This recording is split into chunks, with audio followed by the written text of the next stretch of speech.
Good morning, good afternoon, good evening, everybody. I really would like to welcome all of you who joined us on today's webinar. I am Najat Rushdie, and I am delighted to be hosting this peer-to-peer webinar on the Interagency Standing Committee. I am even, delighted to share with you that we have people who registered from 71 countries and 53% from the field. And actually, that's exactly the reason why we are here, is for all of us to try to figure out how best to engage you and how we can engage all together as humanitarian community worldwide, so we can better support the field to deliver to the people in need. Today's webinar will highlight key features and outputs of the Interagency Standing Committee following the reform of January 2019.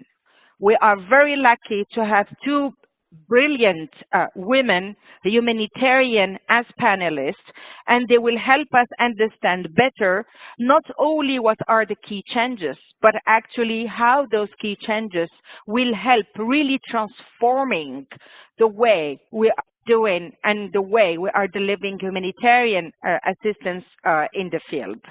The webinar will last for 60 minutes. We'll start with the presentation from our panelists, and you will have opportunities to ask questions through the chat, and we will try to address as many as possible.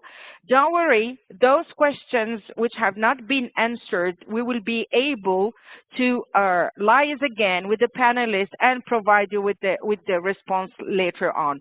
Don't hesitate also to make comments and also to contribute from your own perspective. There are some rules. As you know, we are many, and more than 350 people on this webinar. So we need to have some ground rules. The first one is definitely please to stay on mute through the course of this webinar and have your camera turned off at all the time, because otherwise you will be using the bandwidth. Please use the chat box on the right hand of your WebEx window to communicate with everyone on this webinar. Third, if you have questions for the panelists, please use the Q&A box on the right-hand side of the screen below the chat box, and you should check all of that before we start. And please note that we will be running two polls during the course of this webinar. Your response is valuable in delivering better on our future webinars. Your suggestions of topics are more than welcome, because as I told you in the beginning, this webinar is for all of us as humanitarian community worldwide. Let me now introduce my two panelists. Valerie Guarnieri is the co-chair of the Operational Policy and Advocacy Group, OPAG, and the Assistant Executive Director at the World Food Programme.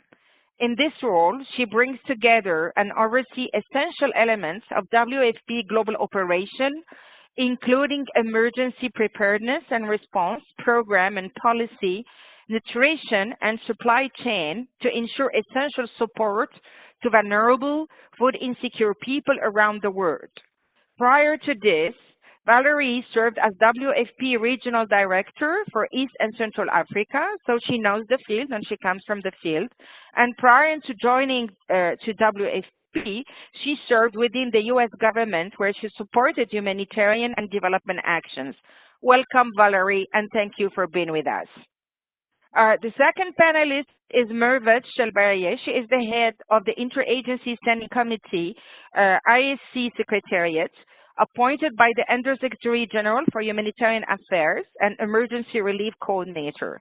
In this capacity, Mervet plays a crucial role supporting UN and non-UN humanitarian partners in this unique humanitarian forum to bring forward a broad range of issues to facilitate effective humanitarian action. Mervet has over 20 years of experience in humanitarian affairs, including serving as the Deputy Chief of the World Humanitarian Summit Secretariat. She was also the Asia Pacific Region Section Chief in OCHA's Operations and Advocacy Division. Prior to joining OCHA, she served with the UN World Food Program in Afghanistan, Jordan, Liberia, the UAE, and Rome, and has also served as Director of Operations with ADRA International in Kux, Albania, and jump-started and managed its operation in Kosovo. So let me turn to you, Mervet, with the first question. In January 2019, the Interagency Standing Committee, known as the IASC, came up and agreed with a new structure and working methods. So tell us, what's new? Thank you, Najat, for the introductions and greetings to all colleagues online. Again, a huge appreciation really for the opportunity to speak to you today about the transformations that are happening in the Interagency Standing Committee. As you pointed out, Najat, earlier this year, the Interagency Standing Committee principles approved the reform of the Interagency Standing Committee structures to ensure that, one, they're better fit for purpose, and second, that they're focused on results, particularly in support of operational effectiveness and field response. Now, the new structures have now been up and running since May, so just a couple of months ago. And yet we're seeing renewed energy, renewed momentum, renewed commitment and focus. And we are already starting to see the fruits of this reform, which we will speak to in a minute. Again, I'm quite encouraged by the level of participation, of course, in this webinar, and I do recognize that we have quite a diverse stakeholders online. So for the benefit of colleagues that are not very familiar with the Interagency Standing Committee, allow me just to spend a couple of moments to explain what is the Interagency Standing Committee and why it is critical in humanitarian action. Again, the Interagency Standing Committee was established by the United Nations General Assembly in 1992. It is the primary mechanism for coordinating interagency efforts to better prepare for and respond to humanitarian crises.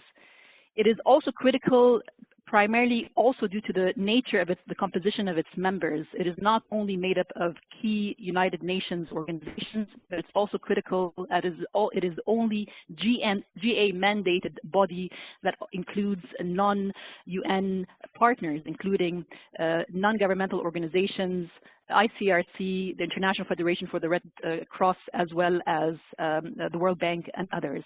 So this composition is quite critical given the fact and given the role that non-UN entities play in frontline response. In terms of the composition, again, all of these organizations are represented at the executive heads level. So it is the senior most officials of these different organizations. And it is chaired by the Emergency Relief Coordinator, who is also the Under Secretary General for Humanitarian Affairs, and he's chairing the Interagency Standing Committee on behalf of the Secretary General to coordinate the systems, the interagency systems efforts to better prepare for and respond to humanitarian crises. As you may be aware, the Interagency Standing Committee has also been at the forefront of critical reforms in humanitarian action, including the 2005 humanitarian reforms, as well as the 2011 transformative agenda. Now, the Interagency Standing Committee, very briefly, has three pillars of work that is important for colleagues online to be aware of. Number one is, of course, in terms of operational response. So the committee comes together with the support of the various subsidiary bodies to make critical strategic decisions on operational issues with the aim of facilitating an effective and coordinated response to humanitarian crises. The second key pillar of work is around the normative work or the policy development. Again, it's policy development on issues that have a direct bearing on humanitarian affairs and humanitarian action.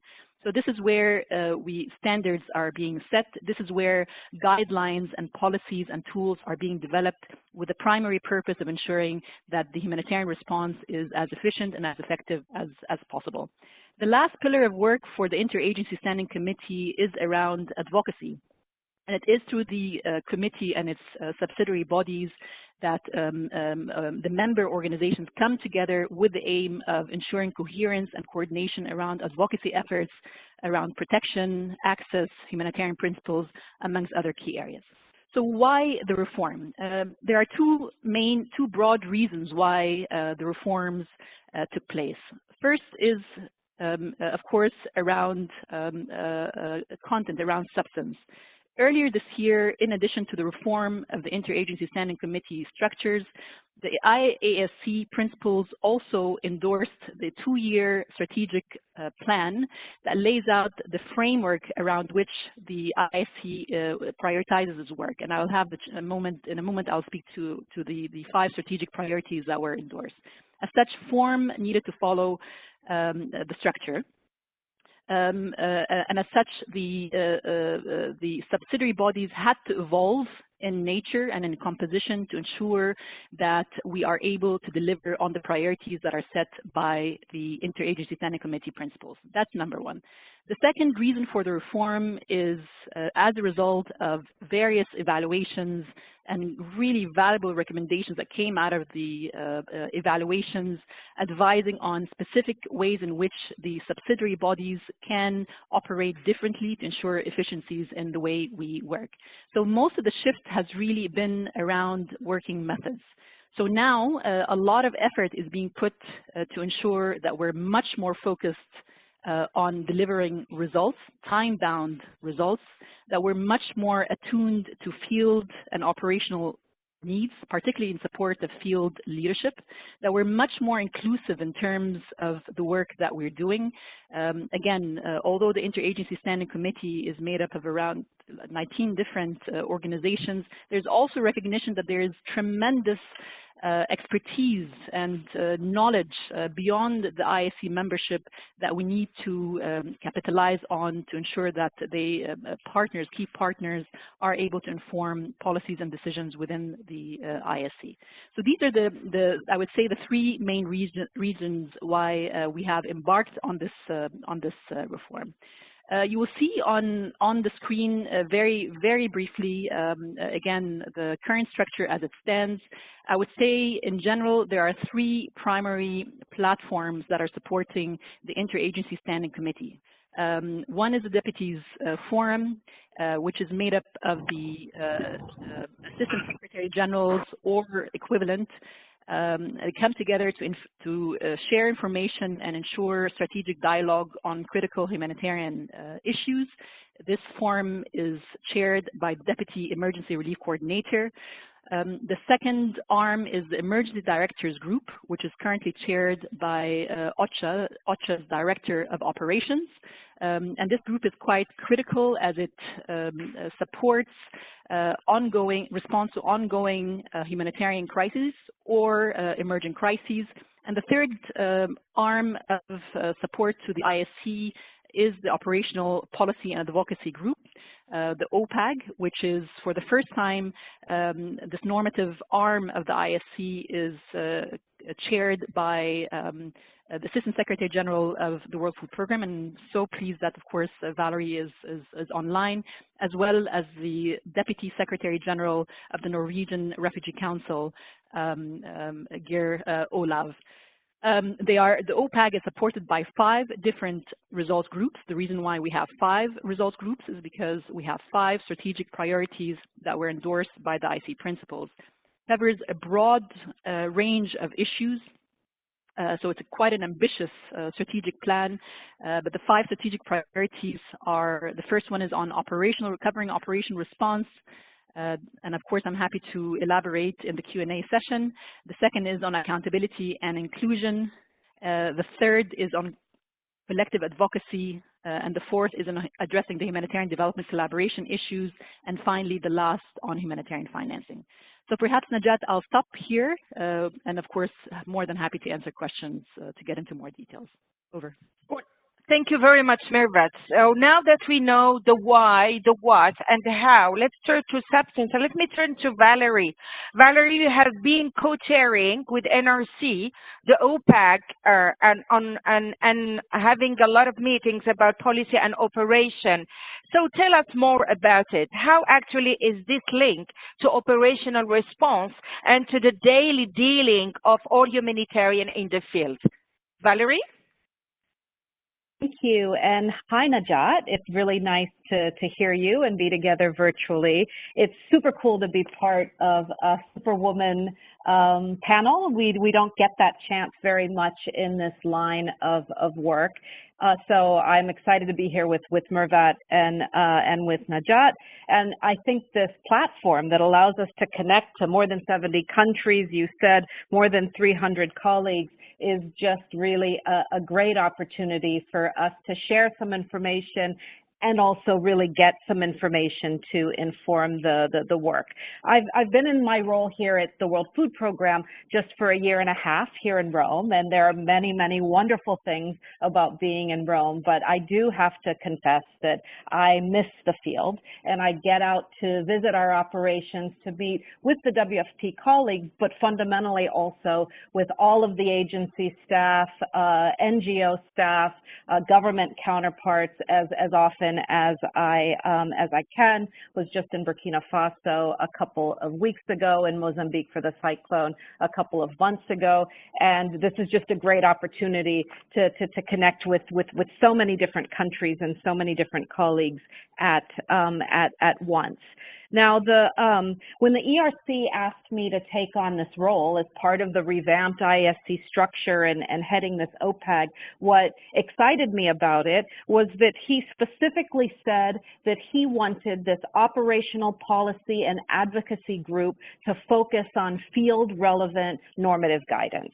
That excites me. It directly connects to my work overseeing programmatic and policy issues at WFP, and fundamentally to my passion of ensuring that collectively we're delivering better outcomes for the people who we serve and supporting them through the continuum of humanitarian and development and addressing peace and conflict issues. So this is a great opportunity, and we're gearing the OPAG towards playing this normative, very operationally relevant field support role. It also was a great opportunity to be doing something jointly with Geralav from the NRC. And I mean, the Norwegian Refugee Council is a committee that or NGO that I have worked with in the field, have a huge amount of respect for. And so the particular organization, but also really doing this in a way, UN and NGO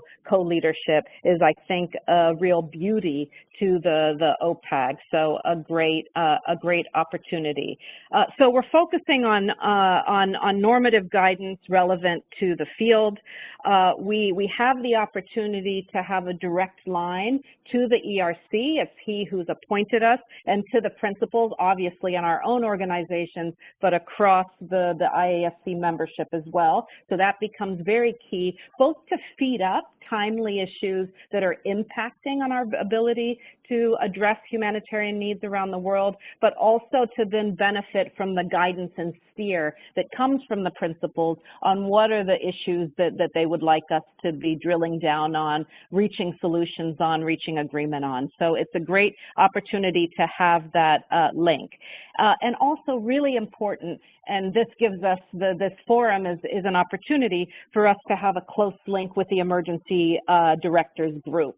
And so we have really been exploring, we have a lot of co-membership between the OPAG and the emergency directors group, but we're also exploring how we can further deepen the relationship at the chair level between those groups, so that the EDG can be feeding into us issues, policy matters with direct bearing and humanitarian operations that come up again and again in their troubleshooting and support missions. And we can also be counting on the EDG to help us reinforce some of this guidance and take it forward. So all of that really creates an opportunity to do something better, something very relevant to the field through the OPAG. Now, our main vehicle for conducting our work is these results groups. And Mervat highlighted what the 5 strategic priorities of the IASC, and each of those priorities have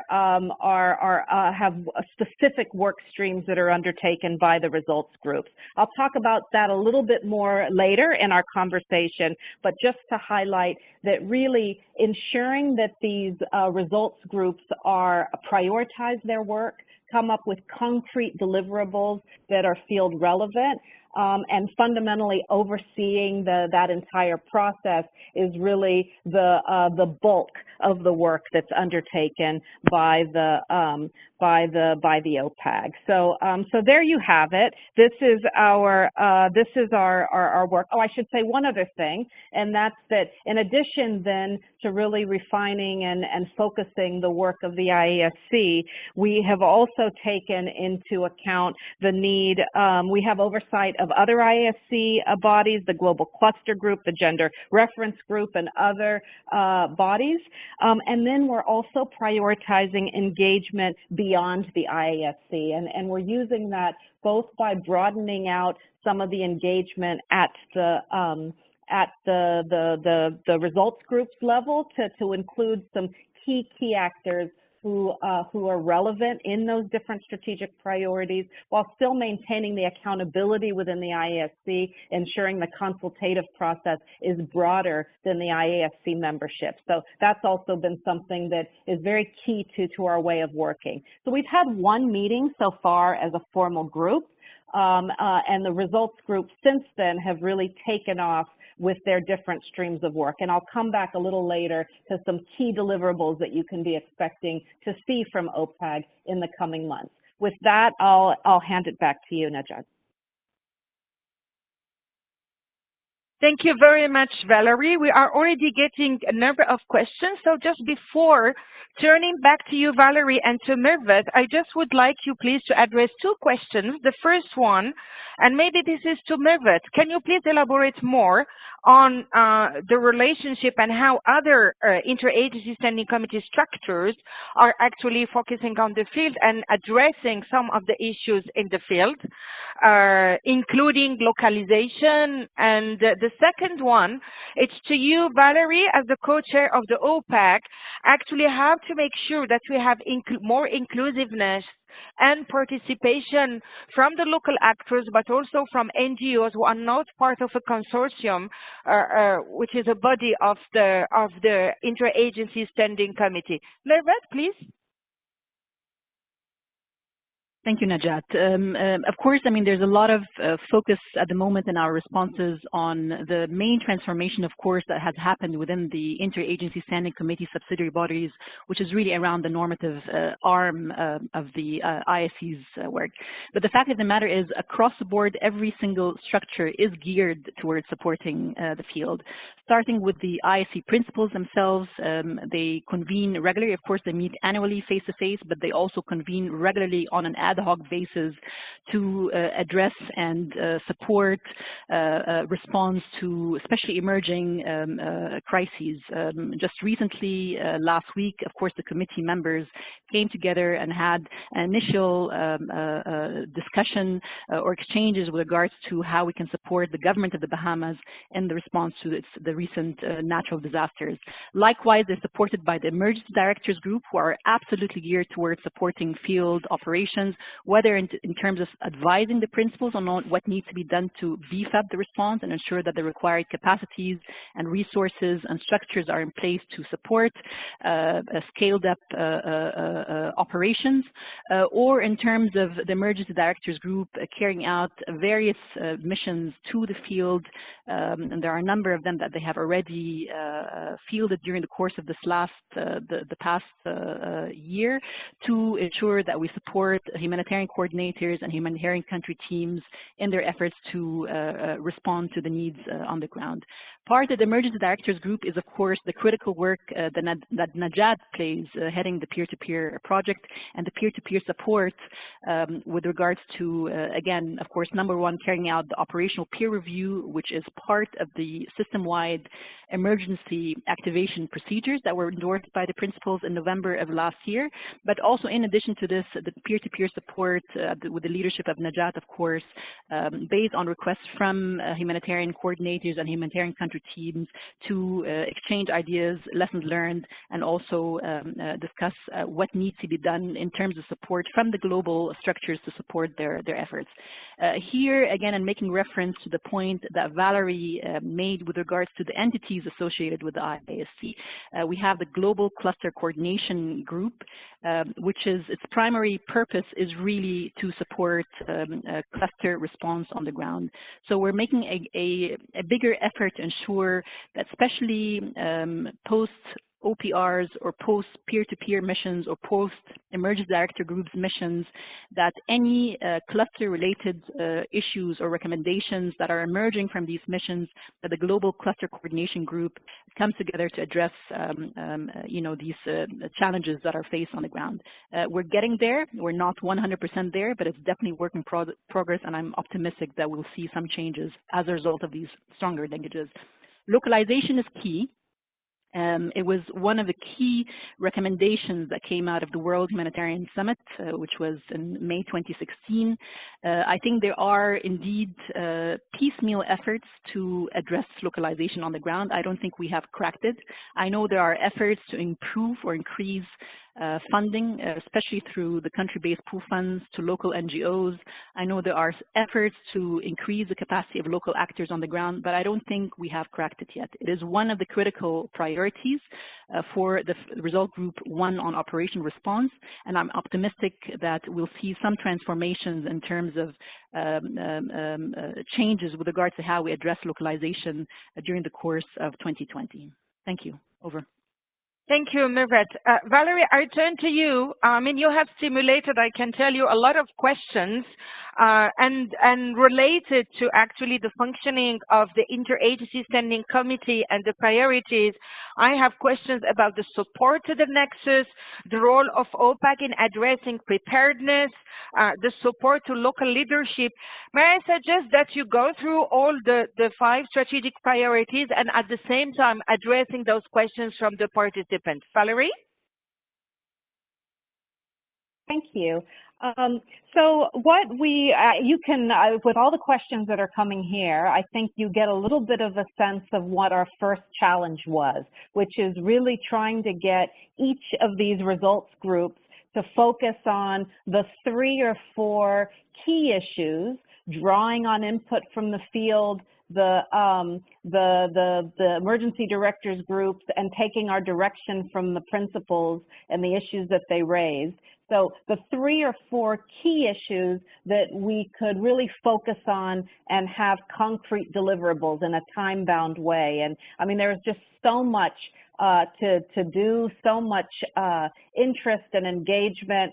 And so just really getting the groups to focus down on that has been one of our first hard tasks and will be a continuous effort moving forward. The aim being to prioritize it such that we can deliver products that are relevant and then move on to the next set of products. So what you can expect right now, we've got the 5 strategic priorities, and there's a results group organized around each of them. So 1 on operational response, 1 on accountability and inclusion, 1 on collective advocacy, 1 on humanitarian development collaboration, and 1 on humanitarian financing. So under each of these areas, we have been defining the set of key deliverables for the year, and then the team has been running to deliver on those. And what you can expect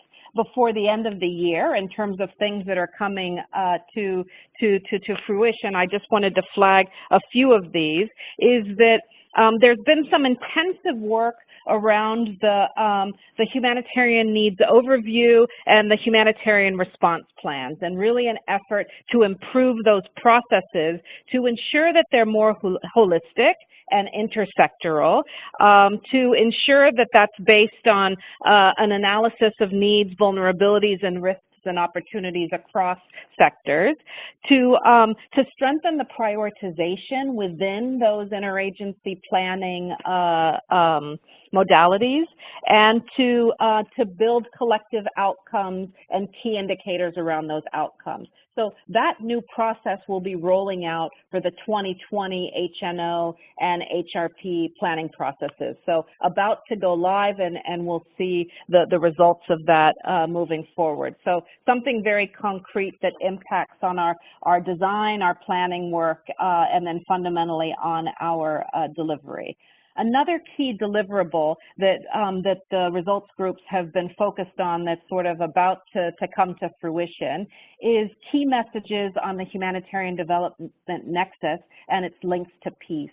I think, you know, many of us feel that some of the conversations around this triple nexus get sort of a bit stuck at the theoretical level. And so there has been this effort within individual organizations. I know in mine at WFP, we've been working arduously on this, but also now at the interagency level to really play out what the key messages are and how we need to be working differently as IASC members to program and deliver across the nexus, and to really unearth this peace component, which where we all feel very strongly we need to be engaging more as humanitarian organizations, but also in relation to other actors. So those key messages are on the cusp of being released, and that will be very helpful.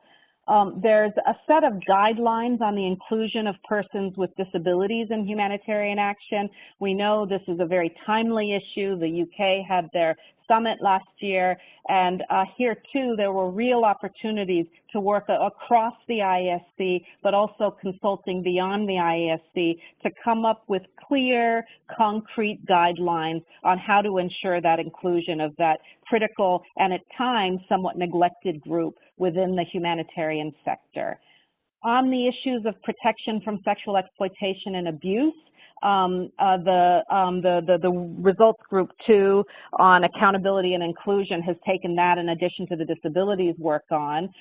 We have an opportunity here, just great work led by Henrietta Fore as UNICEF Executive Director as the IASC champion. This month we have the High Commissioner for Refugees, Filippo Grande, taking up the mantle of the IASC champion. And what we've been doing, the OPAG results group has been doing, is they already have the terms of reference in place for these interagency PSEA coordinators, which are intended to strengthen support to the resident humanitarian coordinators and to strengthen those in-country networks. So very much without creating new systems, building on that system and network of engagement that we need to ensure that we are indeed protecting the most vulnerable from sexual exploitation and abuse. And then the last kind of key deliverable for this year that I would flag has to do with the humanitarian financing piece.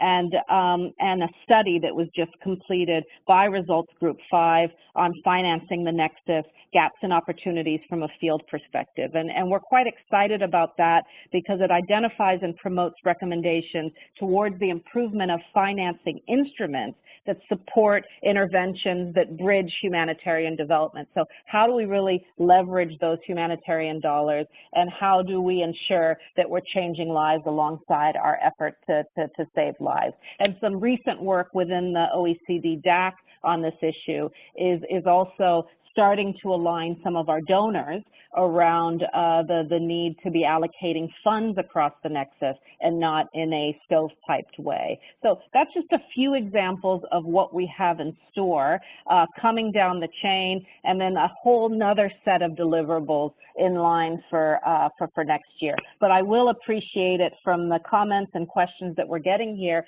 If you know there's burning issues that you're facing recurringly at the field level that you think need that that urgent normative guidance support interagency, let us know and we'll try to factor that into the process as soon as possible. Thanks. Thank you very much, Valerie. That was a global call to inclusiveness and to participation and contribution to a cause we all share. And actually, you give me just the right transition regarding the nexus, because the next question is how actually the IASC is collaborating and working more widely with the development system, especially under the new reform. Mervat?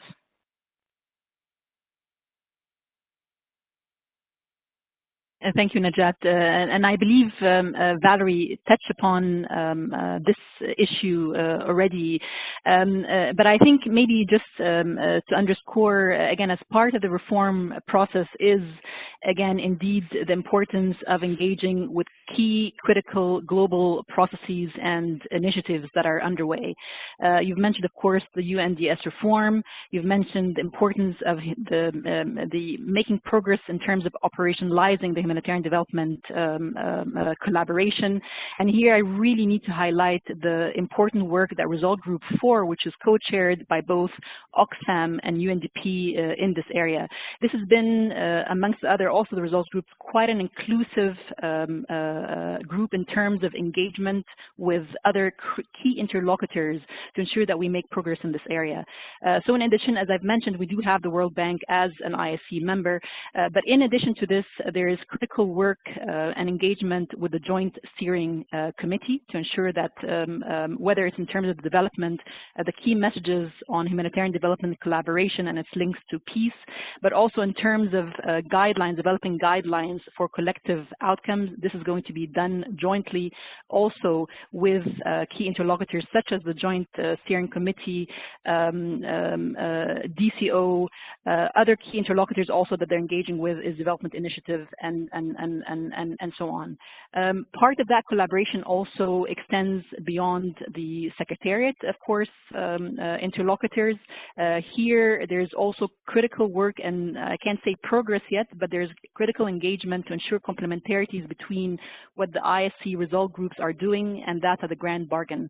Again, each body has its own mandate, its own working methods, but there is definitely recognition that there will be more efficiencies and more benefits in terms of bringing our joint efforts together to in support of the field. So yes, there is a lot happening, especially when it comes to making progress on the humanitarian development collaboration work streams. Again, next year we are expecting that the guidelines on collective outcomes will be produced and shared with the field. I think these have been long awaited guidelines. There will also be a document on lessons learned and best practices in terms of humanitarian development collaboration on the ground. Again, and this is recognizing that every context and every situation is very different, so it's not going to be a rubber stamp arrangement, but at least we'll be able to share some good practices and lessons learned that field colleagues and humanitarian leaders on the ground can capitalize on and benefit from. Over. Thank you very much, Mirbat. Before turning to Valerie, I just would like to, reiterate my call in the beginning. This is just the first webinar of a series of webinars where we'll obviously will update you about the progress, but where we will be addressing also other topics. So please don't hesitate to come up with suggestions of topics, and even if you want actually to be one of our speakers, you are more than welcome. And to do so, please send an email to the generic peer-to-peer support email, which is P2, the number 2, P support@un.org. Valerie, there were a lot of questions about the accountability framework of the OPAG when it comes to the relevance to the field operation and field-based partners regarding the results groups. Over to you, Valerie.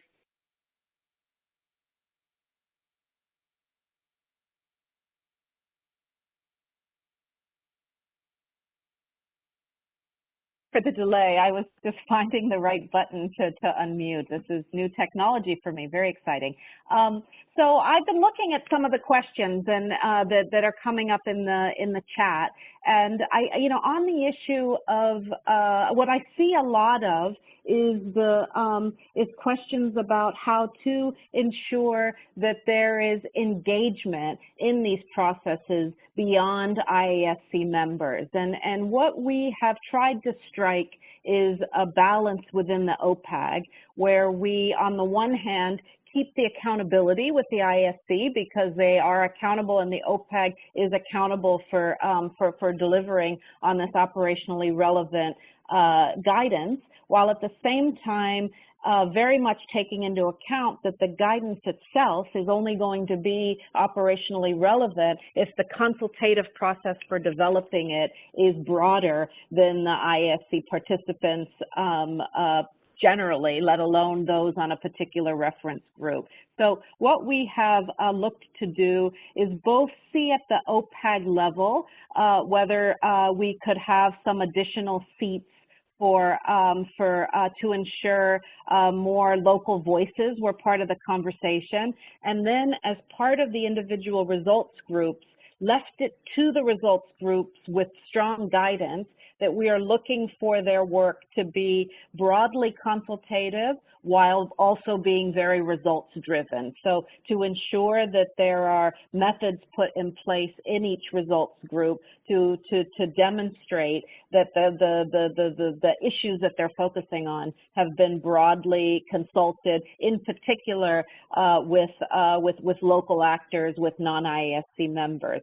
So that is one of the ways in which we are trying to ensure not just that the development of this guidance is operationally relevant, but that the process to develop it is inclusive of a diverse range of voices. I did see one question coming up in the chat on youth, and I think that's a nut that we haven't managed to crack yet, and I'd be really open to suggestions on solutions to that, how we can ensure a youth voice is also informing the articulation of challenges and guidance to address those challenges. So in addition to suggestions of additional issues we should be tackling, I would be very open to hearing suggestions on solutions for tackling some of those difficult issues. Thanks.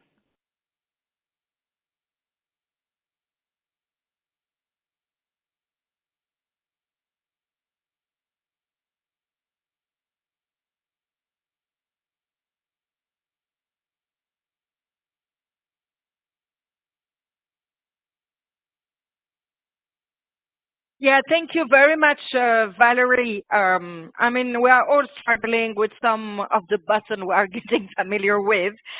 There was actually a very interesting question about how the IASC could actually monitor the achievements and outcomes of INGOs and some UN organizations in delivering humanitarian assistance. Mirvet and Valerie both. I think it's a very interesting question. Mirvet, please.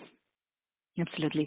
So that's indeed quite an important question, and to be honest, I'm not sure if I have the best response for it, but perhaps maybe to put it under the umbrella or the auspices of the Emergency Directors Group, again, and not so much in terms of monitoring the achievements of NGOs, because again, with NGOs, we have quite a diverse range of NGOs in the field. So I'm not, sure if you're referring specifically to the NGOs that are members or that are represented in the IASC itself, or broader than that.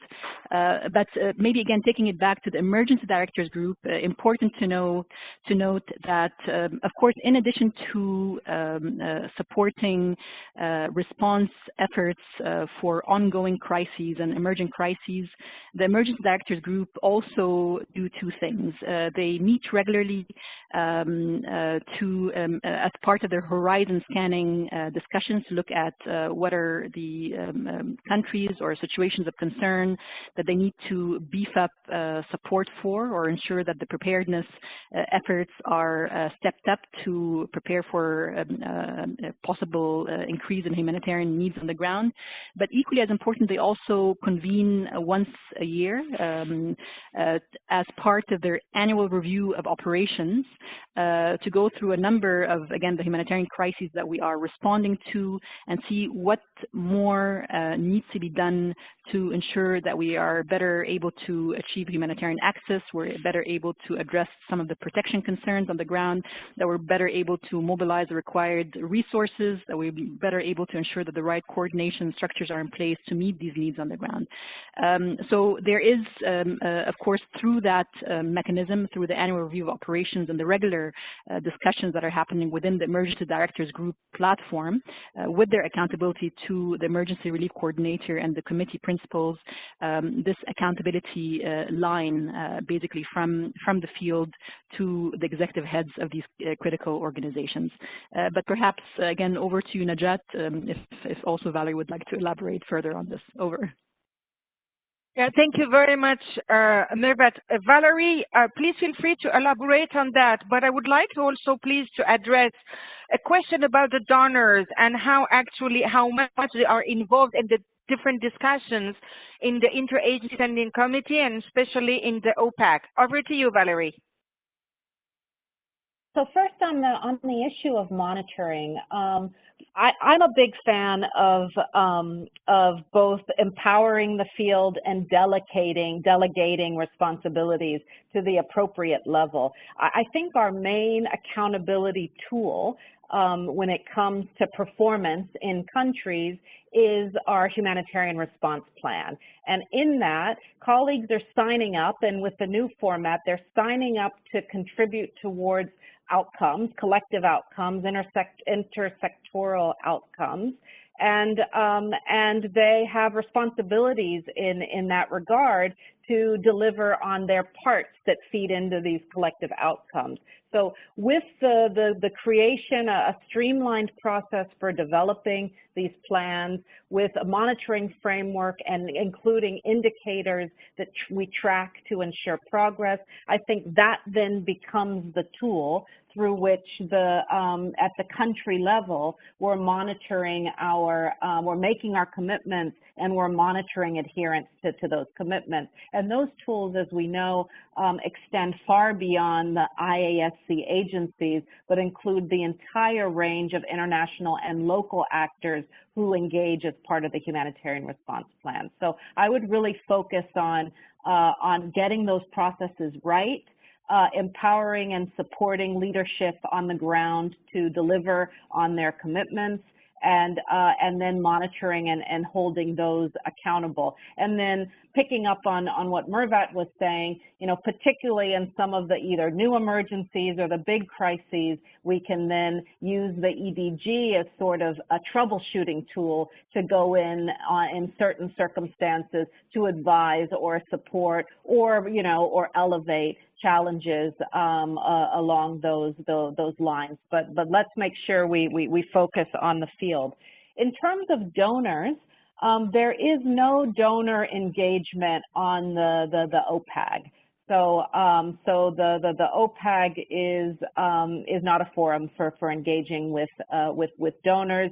That said, the different results groups, and particularly, obviously, the one on humanitarian financing, but possibly the others, may indeed see the need to consult with key donors as part of the development of their products, of their deliverables. But at the OPAG level, there is not engagement with donors. I engage a lot with donors on my day job, but not in the OPAG forum. Thanks. Thanks, Valerie. Mirvat? Yes, perhaps to complement your points, Valerie. So indeed, throughout all the structures, we do not have standing invitations for donors within the IASC. Having said that, again, in terms of collective response and in terms of efforts to ensure inclusiveness, I'm not only referring to donors here, I'm speaking also with regards to broader member states. So engagement with member states on some of the areas of work that we are involved in is absolutely critical. To give you an example, in terms of addressing the impact of counterterrorism legislation, this is not something, for instance, that the IASC and the IASC members can address alone. Engagement and cooperation with key member states to ensure that we minimize or in some cases even eliminate the impact of counterterrorism legislation and humanitarian action is absolutely critical.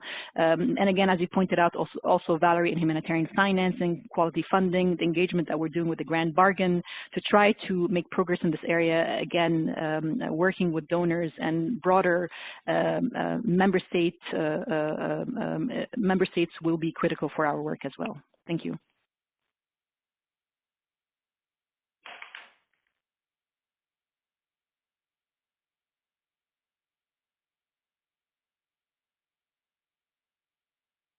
Thank you very much, Mevat. Mevat, Valerie, we have a last question, actually, which we got offline because we also received some questions before the webinar, which is about PSCA. And just before giving you the floor, I would like to announce that our next webinar actually will be about SCA, and a lot of the issues can be addressed by then.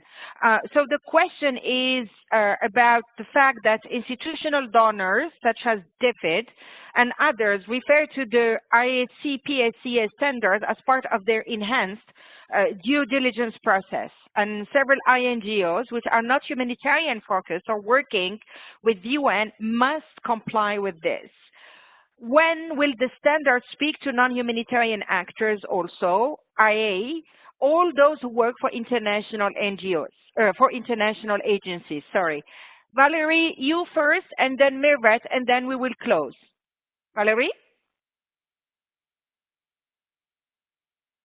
I don't have an update on a broader application of the PSCA standards. I just would say that clearly as a humanitarian community, but beyond the humanitarian community, we need to be focused on not minimum standards, but on putting the systems in place to prevent sexual exploitation and abuse, and certainly working in the countries where we work, we need to be working very closely with national authorities to ensure accountability and follow-up. And so I would just flag that. But how the standards, when and if the standards could apply more broadly, I'm not sure. Thank you very much, Valerie. And again, our next webinar will really address that in details. But Mevat has something to add to that before we close? Yeah, perhaps just briefly to note that, of course, the IASC minimum operating standards, MOS, on the prevention of sexual exploitation and abuse is being referred to in the new OECD DAC instrument. So I think it's important to recognize that, and this is a good first step. Now, these standards, I completely agree, need to be aligned between humanitarian development sectors, and the IASC will be working with the UN Development Coordination Office and the UN Special Coordinator on PSCA to align policies. So we're heading in that direction. Not there yet, but definitely it is on our to-do list, if I can say so. Thank you.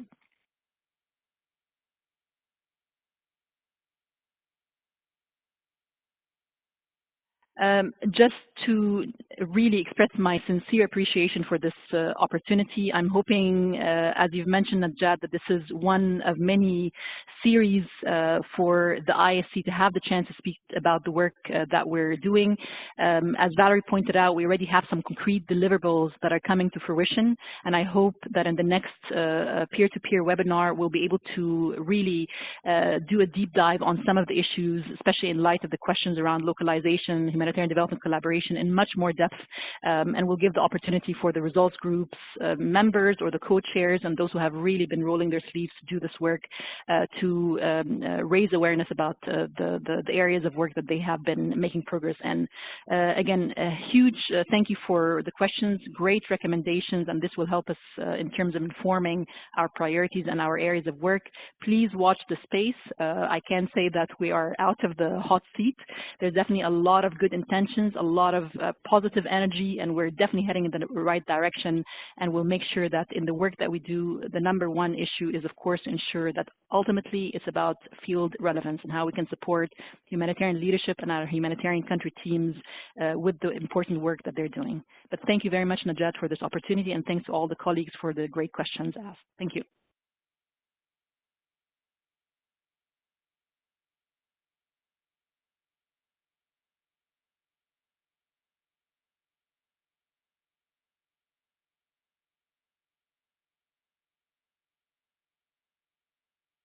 Valerie, please, your concluding conclusion.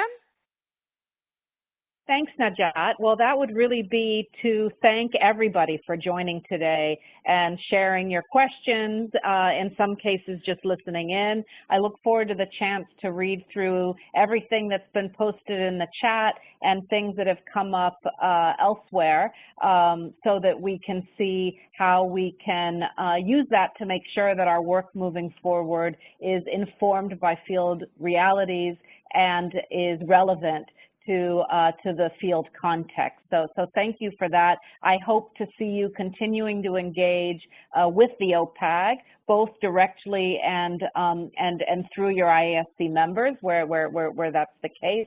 I also look forward to your engagement in future webinars. I think this is a great tool to use to be talking globally, virtually, and getting everybody involved and engaged. And Najat, really, my last word is for you. Your work is so key on the peer-to-peer project, and I want to really thank you for letting us as and me as the newbie in OPAG be part of this webinar, and I hope you'll have us back for future topics as well. Thank you. Thank you very much, Mevette and Valerie, really for your contribution. I think you brought a lot of light about the progress of the work, and it's not anymore a beast, but rather part of our environment and part of you know, the ecosystem of humanitarian assistance. I just would like to remind us all that ultimately whatever we do is really to better serve the people who are in need and the affected population. So please remember that those webinars are our webinars all together as humanitarian community, and whatever suggestion or contribution which can ultimately at the end of the day better the life and save lives of those many people who are so much in need, please do. And see you next webinar. Thank you. Bye.